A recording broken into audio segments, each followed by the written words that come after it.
Shalom Bapak Ibu, shalom semuanya. Judul renungan kita adalah mati rohani dan perjanjian.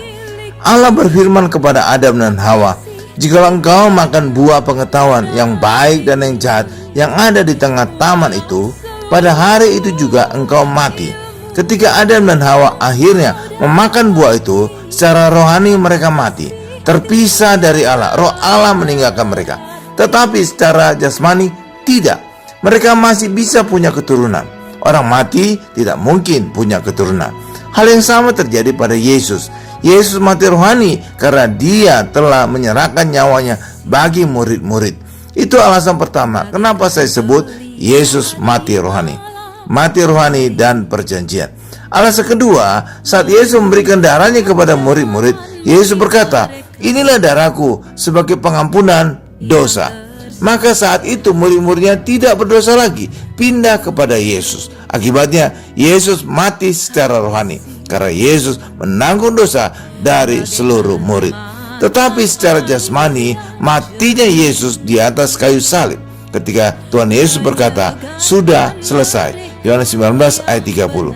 Mati rohani dan perjanjian. Pada saat perjamuan kudus, Yesus berkata, "Inilah darahku, darah perjanjian baru."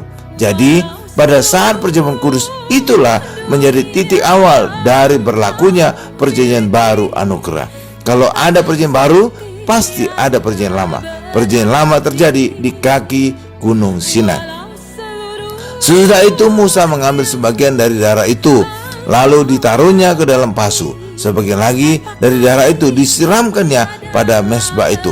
Diambilnyalah kitab perjanjian itu, lalu dibacakannya dengan didengar oleh bangsa itu, dan mereka berkata, "Segala firman Tuhan akan kami lakukan dan akan kami dengarkan." Kemudian Musa mengambil darah itu dan menyiramkannya pada bangsa itu serta berkata, "Inilah darah perjanjian yang diadakan Tuhan dengan kamu berdasarkan segala firman ini."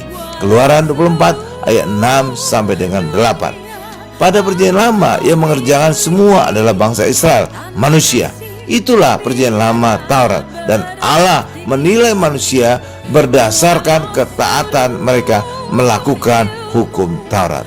Mati rohani dan perjanjian. Amin Bapak Ibu. Tuhan Yesus memberkati.